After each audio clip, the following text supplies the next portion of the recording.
हमारे और आपके जीवन का लक्ष्य क्या है? आदि शंकराचार्य जी कहते हैं शांति सीता समानीता आत्मा रामो विराजित। हमारी जो आत्मा है वह शांति स्वरूप है। हम ये चाहते हैं कि हमारी आत्मा का विवाह ब्रह्म के साथ में हो जाए। तो उसको विवाह करने का एक ही तरीका है कि हम अभिमान के धनुष को जिस वक्त तोड़ लेंगे उसी दिन हमारी आत्मा परमात्मा से मिल जाएगी और हमारे जीवन का लक्ष्य पूर्ण हो जाएगा। लेकिन there is very difficult to break this bow. इस धनुष को तोड़ना बड़ा कठिन है। अच्छे अच्छे योद्धा इस धनुष को तोड़ नहीं पाते। लक्ष्मण लंका कांड में सारे योद्धाओं से लड़ते लक्ष्मण जी, लेकिन एक कुंभकर्ण ऐसा योद्धा है जिससे लड़ने के लिए वो तैयार ही नहीं होते, आगे नहीं बढ़ते। आध्यात्मिक दृष्टि से गोस्वामी तुलसीदास जी ने कुंभकर्ण को अभिमान बताया है। मानो कि लक्ष्मण जी हमें ये प्रेरणा देते हैं कि प्रभु जीवन के अंदर में जितनी भी बुराइयां हैं, काम क्रोध मद लोभ आदि, इन सारी बुराइयों से हम जीत सकते हैं, लड़ सकते हैं। लेकिन अभिमान एक ऐसी बुराई है जिससे हे ईश्वर केवल तुम्हें ही आगे करके जीता जा सकता है और इनको जीतने का कोई भी दूसरा विज्ञान नहीं है, दूसरा कोई तरीका नहीं। इसलिए जो भी तुम अपने जीवन में कर्म करते हो, कहते ब्रह्मण्याधाय कर्माणि संयम त्यक्त्वा करोतिया लिप्यते न स पापेनो पद्म पत्र में वामसा। जो भी काम तुम करते हो ईश्वर को दिल में रख करके करो। ब्रह्मणि आधाय, ब्रह्मणि मणि परमात्मा को दिल में रख करके फिर आप कर्म करो। राजा जनक जी ने केवल 2 यज्ञ किए और दोनों यज्ञ उनके बड़े विख्यात हैं और अलग है। उस समय राजा जनक जैसा ज्ञानी दुनिया में ना भूतो न भविष्य थी। ये राजा जनक जी भागवत से भी संबंध रखते हैं, गीता से भी संबंध रखते हैं और रामचरितमानस से ही संबंध रखते हैं। भागवत के संदर्भ में आपने सुना होगा कि जब 2 श्लोकों को श्रवण करके सुखदेव जी के दिल में इच्छा जगी कि मैं श्रीमद् भागवत जाकर के सुनूं,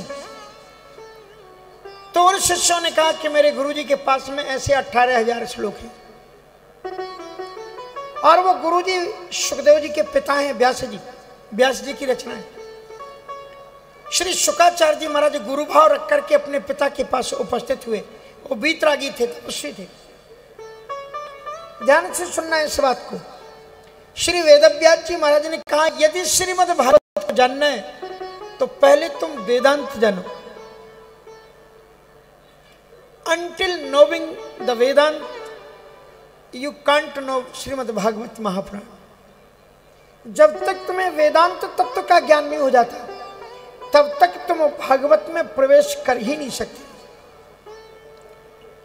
अब ये क्या होता है 6 महीने में, क्या 6 महीने में भागवत पढ़ते हैं, उत्पन्न होता है, क्या होता है 6 महीने 1 वर्ष का बना दिया जाता है पैकेज।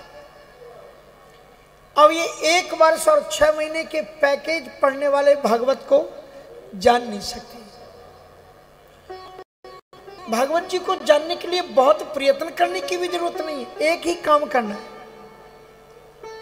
कि जो वास्तव में श्रीमद् भागवत जी हैं, गीता प्रेस से मैं तो सदैव सुझाव देता हूं कि जो भी ग्रंथ पढ़ो वो अगर आप सही अर्थों में पढ़ना चाहते हैं तो गीता प्रेस के ग्रंथ पढ़ो, क्योंकि गीता प्रेस के पुस्तकों में एक विशेषता है कि उनके जो भी अर्थ किए हैं जिन महापुरुषों ने, स्वामी अखंडानंद सरस्वती जी जैसे, सुदर्शन सिंह चक्र जैसे लोग उसमें रहे हैं, तो कोई भी अर्थ में इधर उधर से एडिंग नहीं की गई।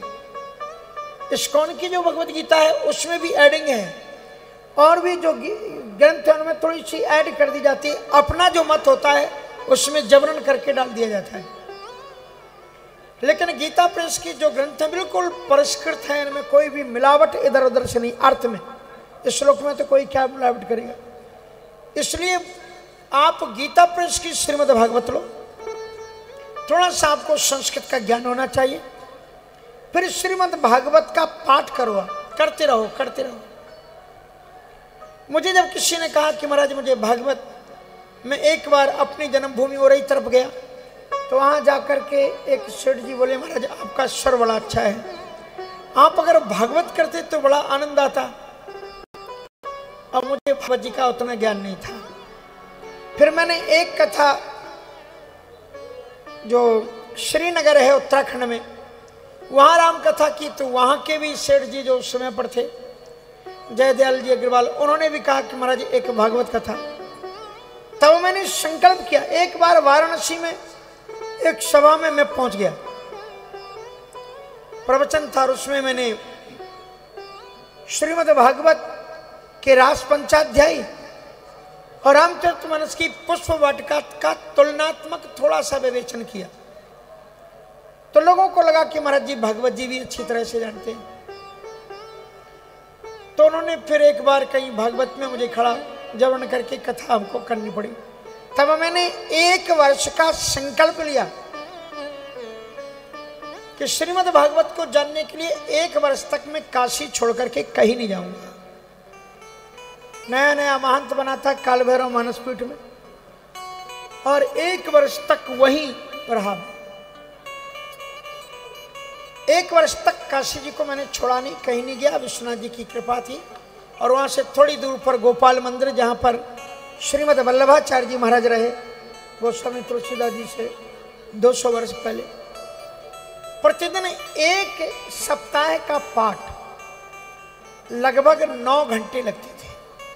कितने? 9 घंटे।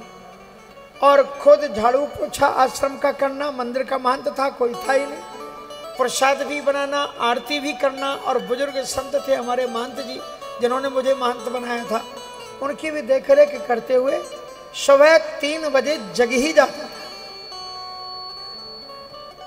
तो कम से कम लगे वहां 20 अध्याय का पाठ सुबह करता था, 4 घंटे। फिर बाल भोग ठाकुर जी की आरती संध्या आदि करने के बाद में फिर बैठता था, तो 20 अध्याय फिर करता था। 50-55 ऐसी कुछ अध्याय होते थे। और उसके बाद में सायंकाल टाइम में फिर 10 अध्याय का पाठ, 9 अध्याय का पाठ बीच में। और उसके बाद में महत्वपूर्ण श्लोक उनको चिन्हित करना और उनको रखना और फिर उनका पाठ करना अलग से। 6 महीने व्यतीत नहीं हुए थे। गोपाल मंदिर में मैंने सुना कि मथुरा के बड़े प्रतिष्ठित विद्वान श्री जी महाराज अब शरीर में नहीं है। श्री जी महाराज बड़े विख्यात भागवत कथाकार थे। उनकी कथा होने वाली थी और मैं बड़े उत्साह से मैंने सोचा एक कथा पूरी सुनूंगा। और मैं तैयार होकर के कथा श्रवण करने के लिए गोपाल मंदिर पहुंचा, तो महाराज बड़े निराश होकर के श्रोता बैठे हुए थे। और वो शुक्ल परिवार या त्रिपाठी परिवार वहां का 7 पीढ़ी से भागवत के विद्वान, वो उसके जजमान थे। मुझे देखते ही उठ करके खड़े हो गए, कहा व्यास जी आ गए, व्यास जी आ गए, व्यास जी आ गए। हमने आगे पीछे देखा, हमने कहा कौन व्यास जी, कहाँ व्यास जी, कहाँ से आ गए? कहते चले गए, यहाँ तो मैं ही हूँ। बोले बस महाराज जी, जो श्री जी महाराज आ रहे थे, अकस्मात कुछ उनके साथ में अनहोनी हो गई, तो वो गाड़ी में बैठ ही नहीं पाए, वो नहीं पाए। अब ये पूरे 7 दिन कथा आप ही को करनी है। हम गए थे श्रोता बन करके और वक्ता बन गए। ये किसने बैठाया गद्दी पर? श्रीमद् भागवत महापुराण की कृपा ने, जो 6 महीने साधना की, उसी पर कहा बैठो। ये साधन सिद्ध नहीं है, कृपा सिद्ध है। अब बैठ गए, अब कथा करें। रात रात भर जाग करके तैयार करें कि शुद्ध होना चाहिए, गड़बड़ नहीं होना चाहिए। अब कथा हम कर रहे थे, हमने कहा वो सत्राजित राजा की कथा, श्यमंतक मणि की कथा। अब हम उसमें हमने बोला कि राजा सत्राजित का भाई श्यमंतक मणि को डाल करके जंगल में चला गया।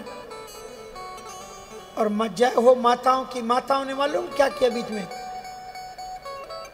और माताएं इधर उधर करने लग जाएं तो पता नहीं कि क्या कह रही। हमको लगता हो सकता है भाई ना हो, बेटा हो। तो फिर हमने कहा कुछ कुछ ग्रंथों में बेटा भी कहा गया है। ऐसे करके काशी के गोपाल मंदिर में सबसे पहले श्रीमद् भागवत हुआ। पूरे वर्ष मैंने अध्ययन किया। अध्ययन करने के बाद में सबसे पहले आज कुछ लोग उधर से आए हैं, करेल क्षेत्र गया है। और करेल क्षेत्र में अपना वो क्या नाम उसका, पचड़ावरा आदि जो उधर है ना, नर्मदा के किनारे के तट के गांव, क्योंकि आश्रम कैसे चले वो भी बड़ी समस्या। बरसात के टाइम में गुरु पूर्णिमा में अनुष्ठान शुरू किया था, गुरु पूर्णिमा पर समाप्त हुआ। और उसके बाद तो मैं ये केवल कह रहा था, ये ग्रंथ पैकेज का विषय नहीं है। कितने श्रीमद् भागवत के विद्वान पूरी जिंदगी भर सोचते रहते हैं कि अभी मुझे और पढ़ना है, और पढ़ना है, और पढ़ना है, क्योंकि विद्यावताम भागवते परीक्षा। हरदम पढ़ते रहना चाहिए, पाठ करते रहना चाहिए और विनम्रता पूर्वक। कभी अपने को विद्वान समझे ही नहीं जिंदगी भर। गोस्वामी तुलसीदास जी महाराज ने रामचरितमानस जैसे सदग्रंथ को लिखा और अंत में क्या कहा, बोले कवि न हो नहीं चतुर कहावो, मति अनुरूप राम गावो। इसलिए श्रद्धा पूर्वक इन ग्रंथों का पाठ करो। श्रीमद् भागवत का पाठ, मूल पाठ करो, पाठ करते रहो। 1 से 8 बार पाठ होने पर तो ग्रंथ सिद्ध ही हो जाता है। श्रीमद् भागवत का 1 से 8 बार ना करो तो केवल 21 बार कर लो। 21 बार पाठ करने से ये होगा कि एकाएक अगर कोई वक्ता कहीं आप सुन रहे हो, इसने श्लोक बोला तो आपको आधा श्लोक याद आ जाएगा, उसे नोट कर लो और पूरा भागवत जी में खोज लो। कभी कभी चौपाइयां प्रवचन के प्रसंगों को याद दिलाती हैं और कभी कभी प्रवचनों के प्रसंग चौपाइयों को होठों पर ला देते हैं, पर दोनों का समन्वय संबंध जुड़ जाता है। अगर रामायण याद है तो प्रसंग करोगे, चौपाई अपने आप आ जाएगी, और नहीं तो फिर आप चौपाइयों का पाठ करो तो वो प्रसंग किसी ने बोला होगा, वो चौपाई जो ही पढ़ोगे तो किसी विद्वान का सुना हुआ प्रसंग आपको सामने आ जाएगा और आपको याद आएगा। ये ग्रंथ साधन साध्य है नहीं, कितने भी तुम पढ़ लो, लिख लो। हमारे डोंगरे जी महाराज गुजरात की बड़ी प्रसिद्ध श्रीमद् भागवत के वक्ता हुए, रोते रोते कथा करते थे। लाखों लाखों की संख्या में, वो संगीत नहीं, पहले शुरू में लोग संगीत का भजन कर लेते थे, तो संगीत नहीं बजाते, लाखों लाखों लोग सुनते थे। स्वामी अखंडानंद जी महाराज उसी समय अत्यंत विद्वान संत थे, व्याकरण के पारंगत विद्वान थे, लेकिन दोनों को बैठा दो कथा करने के लिए तो जितनी डोंगरे जी महाराज के सामने भीड़ रहती थी उतनी स्वामी अखंडानंद सरस्वती जी के भी सामने नहीं रहती थी। कृपा, इसलिए कहा है जही पर कृपा न करें पुरारी, सो न पाओ मुनि भगति हमारी। इनको श्रद्धा पूर्वक पाठ करो। सच बात बताएं, मैंने कोई डायरी बनाई नहीं। लोग मुझसे कहते हैं कि महाराज जी आपने डायरी बनाई होगी, दीजिए। हमने कहा अगर हम डायरी बनाते तो शायद ज़्यादा जान ही नहीं पाते। डायरी नहीं बनाई, इसलिए चलते फिरते एक बार कहा, 2 बार सुना, और उसमें टैप भी नहीं थे, लिखने के साधन भी नहीं थे कि याद कर। अभी कहा ना एक दिन हमारे, आज ही कहा कुरावर जी ने, अशोक शर्मा जी ने, कि महाराज जी उस समय प्रवचन करते थे तो बस सुनते थे, सुनकर के श्रद्धा पूर्वक इन ग्रंथों का अध्ययन करो। इसलिए कहने का तात्पर्य यह है कि जे सप्रेम नर सुनहि जिगावे, सुख संपत्ति। छात्र ठीक तो है ना?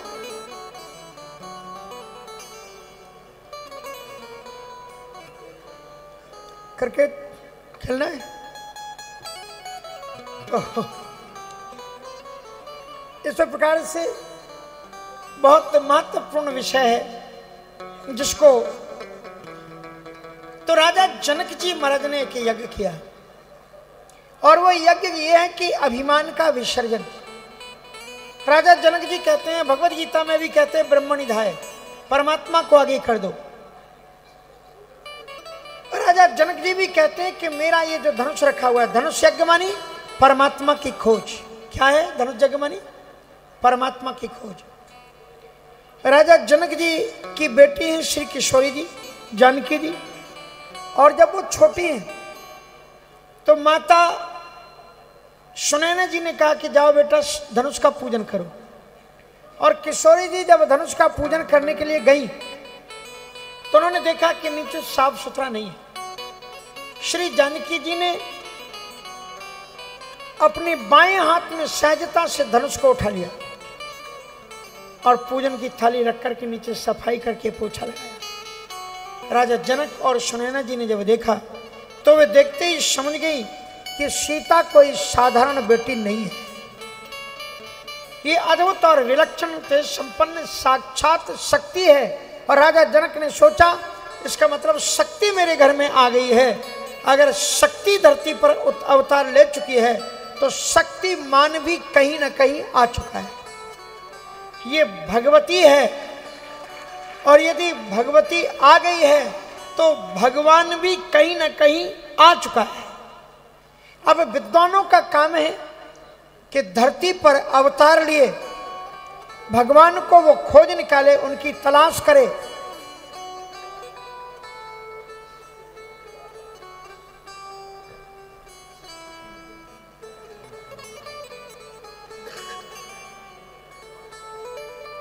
तो इस प्रकार से दो यज्ञ परमात्मा की तलाश करना विद्वान का काम है। और राजा जनक जी विद्वान है और इतने बड़े विद्वान है कि जास नाम रवि भवनी शिनासा बचन किरण मुनि कमल विकासा। राजा जनक जी जब प्रवचन करते थे तो बड़े बड़े ऋषिमुनियों का चित्रूपी कमल विकसित हो जाता था। दूर से दो लोग अंदर चले जाओ। तो बड़े बड़े ऋषिमुनियों का भी चित्त विकसित हो जाता था, हृदय खुल उठता था। राजा इतने बड़े ज्ञानी। और उन राजा जनक ने जब देखा कि सीता साक्षात भगवती है तो भगवान को कैसे तलाशा जाए, कैसे जाना उन्होंने सीता भगवती है। तो उन्होंने धनुष को उठा लिया, इसलिए उन्हें पता लग गया कि वो भगवती है। उसी समय राजा जनक ने यह संकल्प किया कि जो बैठ जाओ महाराज, जो धनुष को उठा करके तोड़ देगा वही भगवान होगा। इसलिए राजा जनक ने यह निश्चय किया जो अभिमान को तोड़ दे वो ईश्वर ही हो सकता है, दूसरा कोई नहीं हो सकता है। और धनुष को तोड़ने की उन्होंने प्रतिज्ञा की।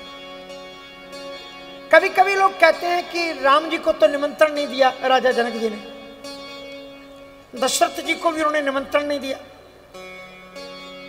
लेकिन राजा जनक अच्छी तरह से जानते हैं कि इस धनुष को केवल ईश्वर तोड़ सकता है।